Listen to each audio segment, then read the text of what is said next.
For fates and oracles of heaven have sworn to royalize the deeds of Tamburlaine.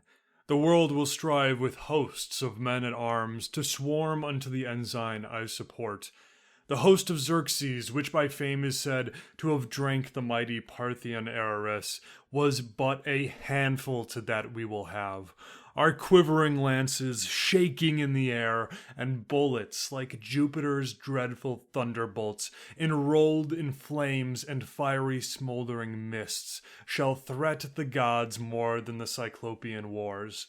And with our sun-bright armor as we march, we'll chase the stars from heaven and dim their eyes that stand and muse at our admired arms. Welcome back to the Timur Podcast.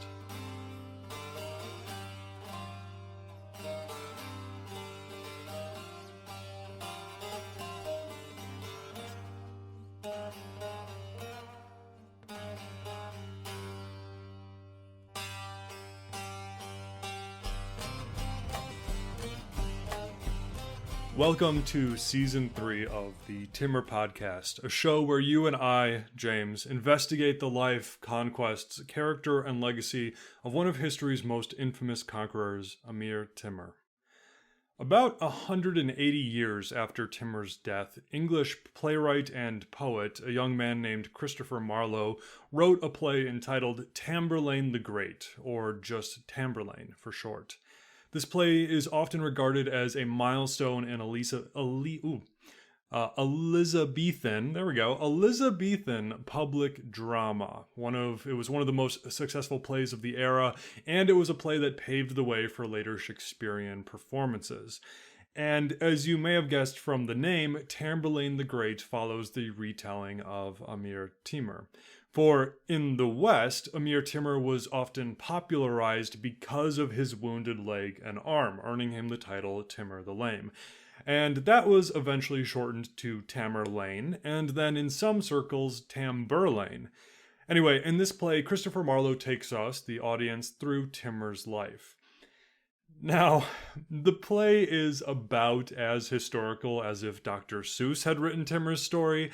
It's a historical disaster, but historical accuracy wasn't necessarily the point of live theater, so we'll let it slide.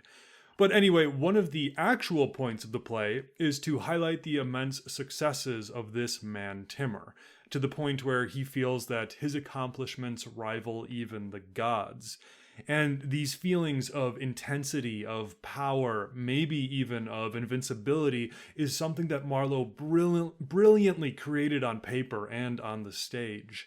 The beginning lines I started with this episode with are some of the first words that Tamburlaine proclaimed on the stages of London in the 1600s.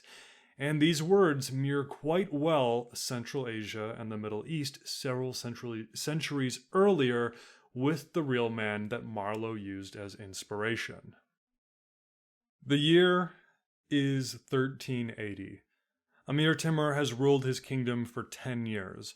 In those 10 years, Timur has proven that he is not some petty tribal king who will fade into historical obscurity. No, Timur had taken control of his tribe. He had outmaneuvered his rivals. He had won the respect and loyalty of Samarkand, and he had kept the tribes of Transoxiana satiated.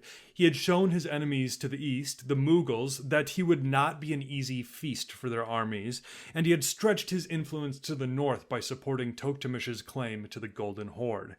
And he had subjugated the Sufi dynasty of Khwarezmia to the northwest. And this is where we left him, on the precipice of bursting into the world scene. Because for me, 1380 really marks a change in Timur's career.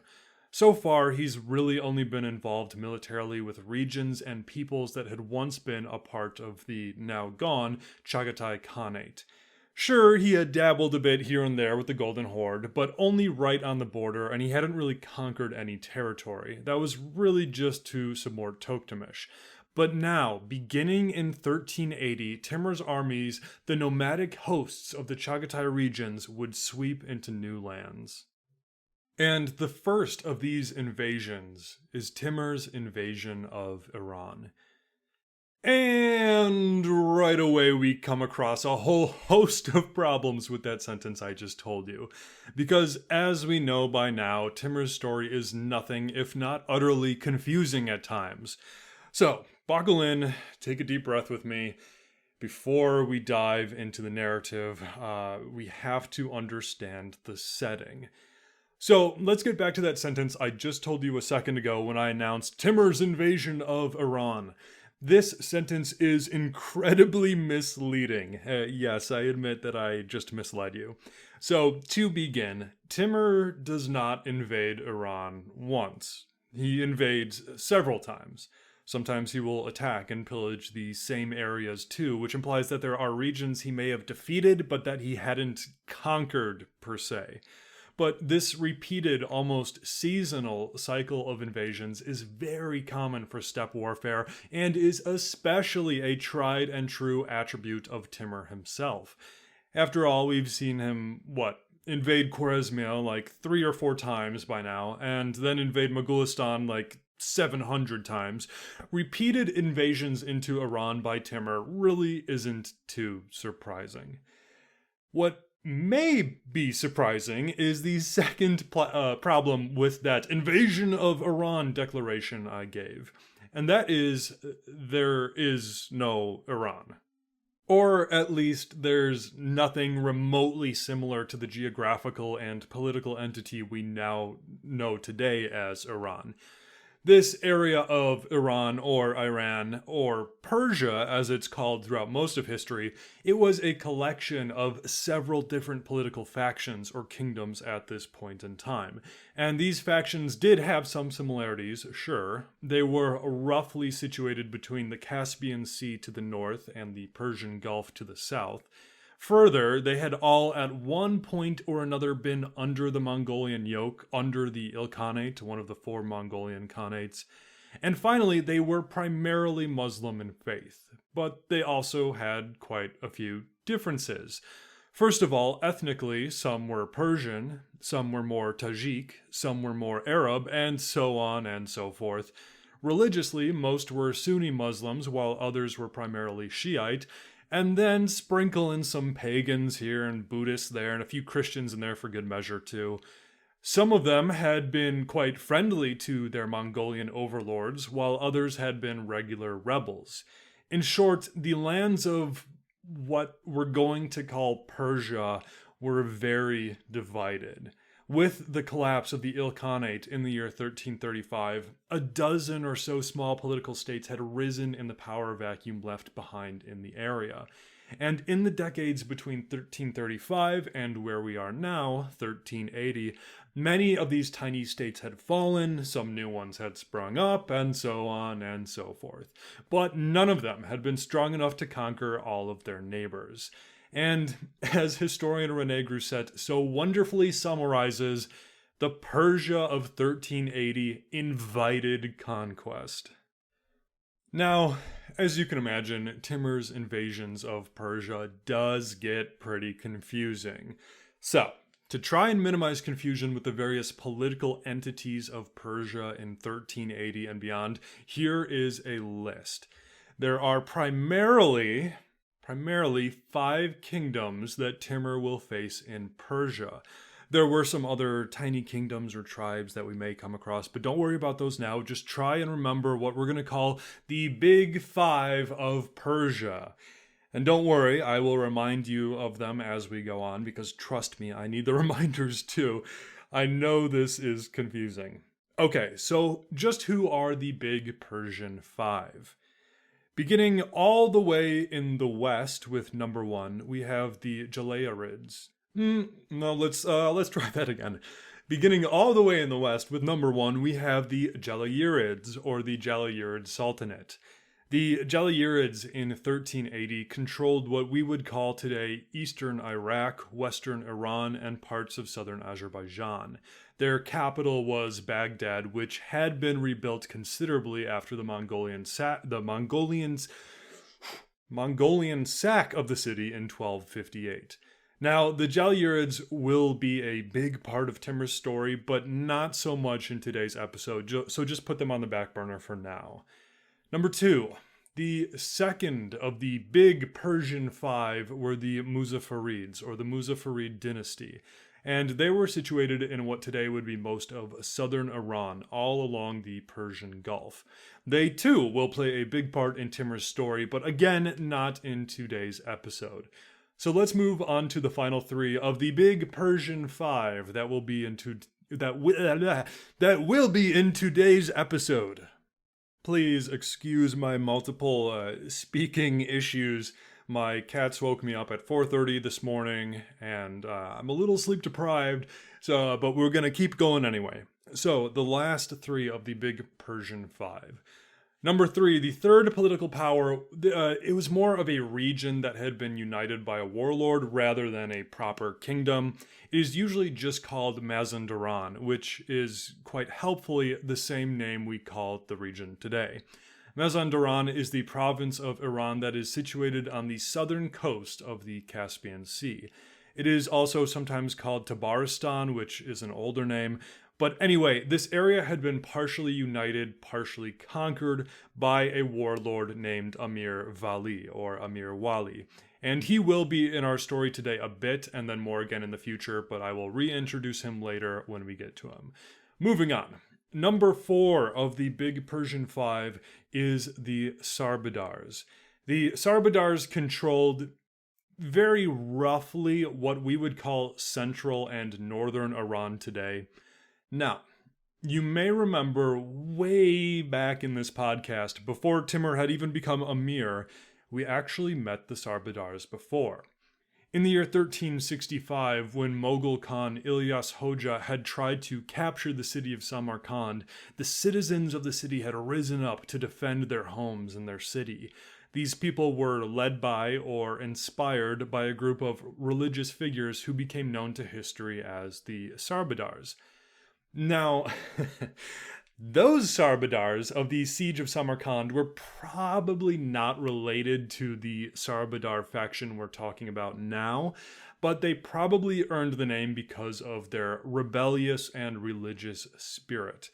Because the phrase Sarbadar literally means gallows bird, or head on the gallows, implying that the people who called themselves Sarbadars would rather be sent to the gallows than bow their heads to invaders. And I'm not gonna lie, that's pretty cool.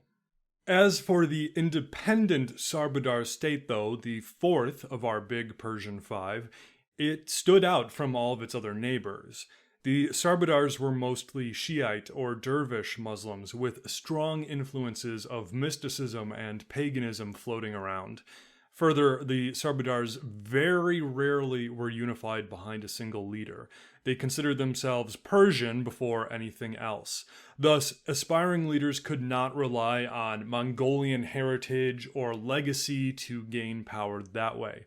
Nor could they rely on gaining power by tying themselves to the now gone Abbasid Caliphate. And in this part of the world at this time, tying yourself to either Genghis Khan or the Caliphate, or best case scenario, both, that was how you got a good claim to power. But not for the Sarbadars. They were very much more decentralized, and leadership was more dependent on martial power or diplomatic merit. Because of this, the Sarbadars have gone down in history as an utterly fascinating group of people, with some historians labeling them as a medieval republic, or proto-communists, or just simply a feudal robber state, and so many other things. But one thing is for sure, having a somewhat decentralized state in the middle of Persia in the late 1300s meant that your more centralized neighbors would likely always be trying to grab some of your territory. And this was exactly the case. The Sarbadars were pretty much constantly fighting their neighbors, including the first three of the big Persian five we already met, as well as the fifth and final kingdom, the most devoted enemies of the Sarbadars. So, number five, the last of the big Persian five, and the kingdom that we will be most concerned with today was the Kartids, or the Kartid Dynasty. The Kartids controlled territory in what we would today call eastern Iran and western Afghanistan. So before we talk more about the Kartids, let's quickly summarize how how Persia in the 14th century, the late 14th century, looked. So you have the Jalayirids in Iraq and western Iran, the Muzaffarids in southern Iran, Mazandaran led by the warlord Amir Wali in northern Iran along the Caspian coast, the Sarbadars in central Iran, and the Kartids in eastern Iran and western Afghanistan. Now, that is a very rough oversimplification, but I know that talking about geography on an auditory medium can be confusing. Anyway, today's episode primarily covers Timur's dealings with the Kartids. So let me introduce you to who the Kartids were. The Kartid dynasty was founded by a man named Malik Rukn-uddin Abu Bakr, who had connections to various Ghurid ancestors who had ruled in eastern Iran and Afghanistan prior to the Khwarezmian and Mongol invasions.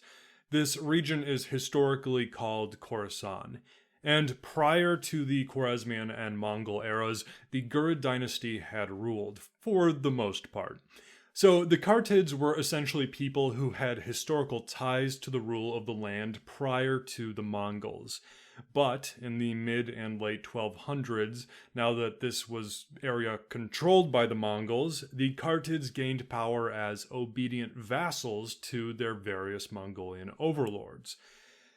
Now, of course, this wasn't always the case. Sometimes the various Kartid rulers would try their shots at throwing off the Mongolian yoke, but generally this was short-lived. But the Pax Mongolia did bring a level of peace and prosperity to the region, and the Kartid dynasty experienced a certain amount of wealth, growth, and prosperity. Their power was centralized at the mighty city of Herat, which today sits in western Afghanistan. We'll talk more about Herat later, but for now, just know that this was the capital of the Kartid dynasty. With the collapse of the Ilkhanate in 1335, the Mongolian yoke was gone, and the Kartids proclaimed themselves as the independent rulers of southern Khorasan. And the Kartids were able to enjoy some levels of success with this. But they did often bump heads with some of their neighbors. Their most regular enemy was their neighbor to the west, the Sarbadars. And these two factions, if you will, were often at odds with one another. In the year 1342, the Kartids managed to defeat the Sarbadars at the Battle of Zava, and several subsequent invasions expanded Kartid control at the expense of the Sarbadars. And, if you'll remember way back to when Timur was a young man and engaged in military or mercenary service away from his home, it was probably in these campaigns serving the various leaders of the Kartid dynasty in their wars against the Sarbadars. It might even have been on these campaigns that Timur received the wounds that made him Timur the Lame. Anyways, with their success against the Sarbadars, the Kartids tried their luck invading some of the land to their north, which was still under control of the Chagatai Khanate. This did not go too well, and around the year 1358, Amir Khazagan of the Chagatai Khanate, who we talked about way back when, invaded Kartid territory, sacked their capital of Herat, and forced them to submit. Amir Khazagan died soon thereafter, though, and the Kartids just immediately resumed their independence. Still, though, that brief window of time in which they had been subjects of the Chagatai Khanate would be used by Timur as an excuse to reconquer them. Anyway, the current leader of the Kartid dynasty at this point in time where we are with the narrative is a man named Ghiyas-uddin Pir Ali, or usually he's just called Sultan Malik, so that's what we're going to call him. And Sultan Malik took power in the year 1370, the same year that Timur did, and Malik proved himself to be a somewhat effective ruler. In 1376, he attacked his people's regular enemy, the Sarbadars, and secured a huge victory against them by capturing the important city of Nishapur. But Sultan Malik also made some pretty crucial mistakes. In the mid to late 1370s, Kartids crossed into Timur's territory and did some light raiding. This was by no means an invasion, but it was enough to make Timur angry. Now, Timur had his hands full at this moment with the Moguls and the Sufis of Khwarezmia, so he had decided to pursue peaceful measures with Sultan Malik for the time being. He actually offered an alliance of sorts, and Sultan Malik accepted, with both men content to fight different enemies for now. And to solidify this alliance, in the year 1376, Timur's niece married Sultan Malik's son in a glorious wedding in Samarkand. But that was 4 years ago. We are now in the year 1380, and problems are starting to rise. Because an alliance with powerful men is always a dangerous thing. What you may see as an alliance, they may see as an invitation. And this is pretty much exactly what happened. Timur sent a message to the Kartid ruler Sultan Malik in the year 1380. The message was a friendly invitation for Sultan Malik to join Timur at Timur's court. Timur reminded him that the Kartids had been servants to the Chagatai Khanate, Timur's forebearers, in the past, and that Sultan Malik was kindly encouraged to honor this tradition and to formally submit to Timur. Timur did promise, though, that if Malik were to do this, great rewards and privileges would be bestowed upon him. Upon receiving this message, Sultan Malik warmly welcomed and housed the messengers, but he wouldn't give them an answer. Days passed. Weeks passed. The Timurid messengers were still being treated very well, but every time they asked Sultan Malik what his answers would be, he assured them, "Oh, guys, yeah, sorry about the delay. I'm just trying to gather all of the gifts I want to send back with you for Timur. Don't even worry about it. It's all going to be okay." Well, yeah, that eventually raised some eyebrows with the diplomats, and then they noticed that Sultan Malik was gathering his soldiers at Herat and rebuilding all of the walls around the city. So the diplomats kind of conclude that Sultan Malik is not going to submit. They return back to Samarkand, tell Timur about the lack of response as well as the strengthening of the walls, and Timur decided that Sultan Malik needed to be given a show of force. Now, as is often the case with Timur's story, that is only one view of the messages sent between Timur and Sultan Malik. We have to remember that although Sharaf al-Din Ali Yazdi's biography of Timur is probably our best source, Yazdi was employed by Timur's descendants. He is as pro-Timur as they come. In contrast, another one of our best sources, Ahmed ibn Arab Shah, a man who was very anti-Timur, tells us that the interaction was a bit different.